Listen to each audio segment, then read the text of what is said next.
J'étais époustouflé du début à la fin, un travail extraordinaire, rempli d'émotions, bien raconté, ça dépasse toute espérance, juste épatant. Alors là je suis un petit peu en train de lire vos commentaires sur le dernier JT Comics. Mesdames et messieurs, nous avons ici un méchant incroyable, le meilleur depuis Loki. Ah merde! J'ai confondu avec le critique Twitter de Black Panther.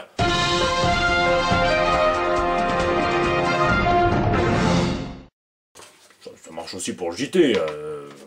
Et ouais, on est fraîchement revenu d'Angoulême avec tout plein de petits cadeaux, de petits loots de convention. Je vous remercie d'ailleurs à tous ceux qui se sont pointés. Je remercie aussi tous ceux qui ne se sont pas pointés, parce que c'est vrai qu'en plus l'entrée au festival c'est pas donné. Tout ça c'est pas vraiment un festival qui est ultra familial. Bref, plein de rencontres, très peu de sommeil, plein d'alcool, enfin bon. Mais on reste focus, on reste sérieux. D'ailleurs tout de suite, sans plus attendre, eh bien ce sont les news de la semaine.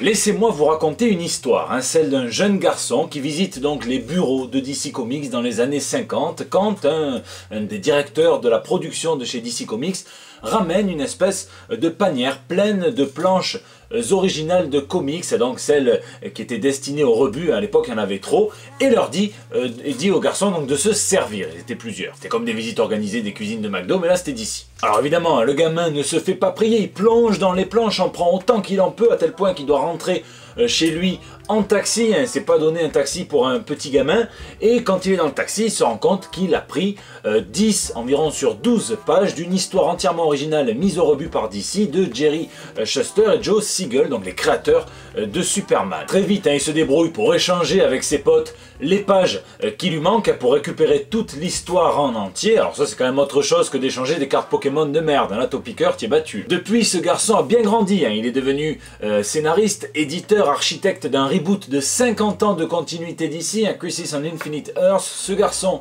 c'est Marv Wolfman. Laissez 12 pages, c'est une histoire qui s'appelle Too Many Heroes et elle sera publiée dans son intégralité dans l'Action Comics numéro 1000, ce qui le rend encore plus iconique. C'est cool ça, non? Bat symbolique. Non, rien à voir avec Lucille et Negan, mais simplement une petite news en mode Comics Tina Cordula, fashion, ma chérie, etc., etc. Puisque vous n'êtes pas sans avoir remarqué que dans le Doomsday Clock, le design du Bat costume est un petit peu différent de celui auquel on est habitué depuis tout le Rebirth, donc celui qui a été designé par Greg Capullo depuis le Batman numéro 50. Et donc là, c'est le retour du bat symbole cerclé de jaune, et l'artiste Gary Frank a confirmé sur Twitter que ce design serait utilisé pour Batman dans toutes les séries de comics où il apparaît. Alors je vous laisse me dire ce que vous en pensez dans les commentaires. Moi c'est vrai que les bat symboles je les préfère un petit peu plus massifs à la Frank Miller.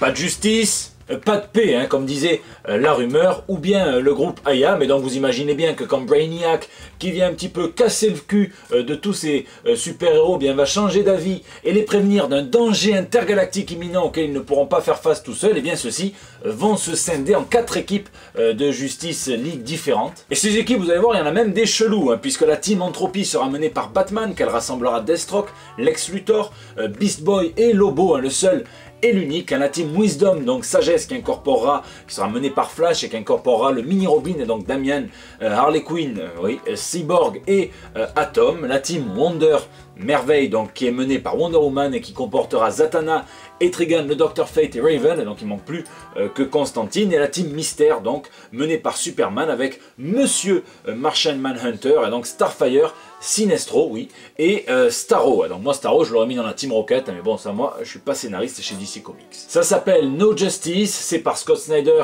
James Tynion IV et Joshua Williamson. C'est dessiné par Francis Manapul. Je vous en ai déjà parlé dans le JT numéro 114 parce que Scott Snyder il aime bien laisser des petits indices dans son Batman Lost en l'occurrence. C'est l'event DC post-metal donc qui aboutira sur un nouveau statu quo, et c'est Snyder qui prendra le relais donc sur le titre phare de la Justice League après ça, donc on verra bien ce que ça peut donner. Je vous laisse me dire dans les commentaires et pour quel team vous êtes évidemment. Moi c'est hashtag Team Entropy à la vie à la mort.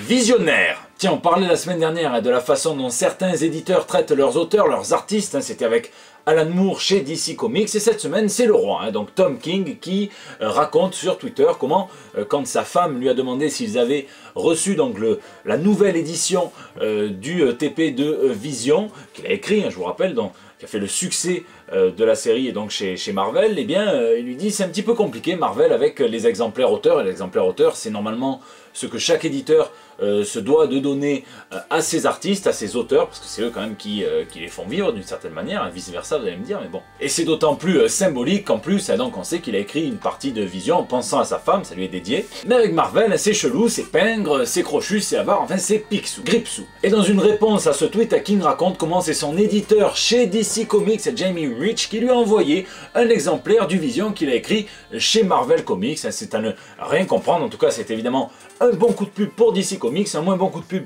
pour Marvel, mais bon, faut croire qu'en ce moment ils sont un petit peu habitués quand même. La commu des comics. Et cette semaine, nous avons assisté à la naissance d'un débat donc sur le mur Facebook de la scénariste Gail Simone qui se demande donc si les éditeurs n'ont pas renoncé à supporter la construction d'une véritable communauté comics. Elle cite Marvel, donc qu'elle adorait à l'époque quand il faisait des petites notes de la rédaction pour envoyer d'un comics vers un autre, qui faisait une page de courrier des lecteurs, ça permettait d'instaurer un dialogue, qui éditait aussi des fanzines comme Foom Magazine, etc. etc. Et elle déplore le fait qu'Internet ait un petit peu ruiné tout ça, et donc un forum ne venant pas remplacer un courrier des lecteurs, selon elle, et Twitter pouvant être un petit peu sarcastique, voire carrément très dur, et quand ce n'est pas l'unique lieu pour les auteurs de promotion et des précommandes d'un comics à venir, ça c'est un petit problème, c'est vrai. Et 2 jours plus tard, donc c'est Joe Quesada qui répond, lui aussi sur son mur Facebook, sans faire de drama, hein, sans citer Gail Simone, sans faire forcément de polémique, qui répond en disant que, eh bien, Stan Lee aurait peut-être rêvé d'avoir ce genre de nouveaux outils, de nouvelles technologies de communication dans les années 60, puisqu'aucune page du courrier des lecteurs ne peut atteindre autant de monde qu'un post Facebook. Du coup, si tu postes sur Facebook une page du courrier des lecteurs, ah, il concède que Twitter et les réseaux sociaux peuvent être un endroit très dur, parce que la parole est libérée, enfin c'est... On connaît, hein, donc derrière les claviers c'est plus facile qu'en convention par exemple, mais il dit que ça ne doit pas faire oublier à tout le monde à quel point la communauté existe encore, bien au contraire. Donc je vous laisse me dire ce que vous pensez de ce débat hein, donc, dans les commentaires, plus moi j'y réponds.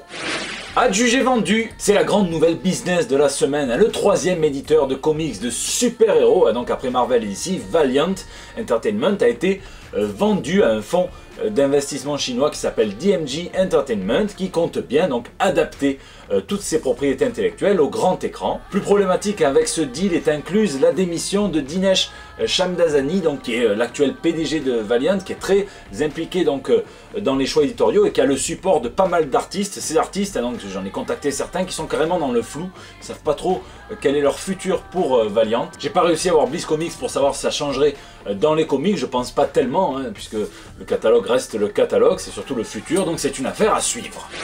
Tout Bane, c'est la bonne nouvelle ciné de la semaine, puisqu'un processus de négociation a été entamé entre Universal Studios et Image Skybound pour adapter à l'écran donc le comics Birthright de Joshua Williamson et d'André Bressan. Birthright, c'est cette histoire éditée par Delcourt en VF qui raconte comment un petit enfant disparaît vers un monde fantastique et revient un an plus tard, donc transformé. D'un coup c'est un tas de muscles, il est plus barbu et plus chevelu que moi encore, et donc il revient avec une expérience qui l'a quand même un petit peu transformé, une expérience qui est peut-être pas celle que l'on croit. Et moi c'est un bouquin qui m'a toujours plu parce qu'on voit enfin donc les conséquences d'un enfant qui part, parce que c'est pas rien, sur ceux qui restent, la famille, donc ça c'est cool. Donc c'est vraiment une bonne nouvelle et je suis muito feliz pour meu amigo André, qui d'ailleurs sera impliqué dans le processus créatif, et tant mieux.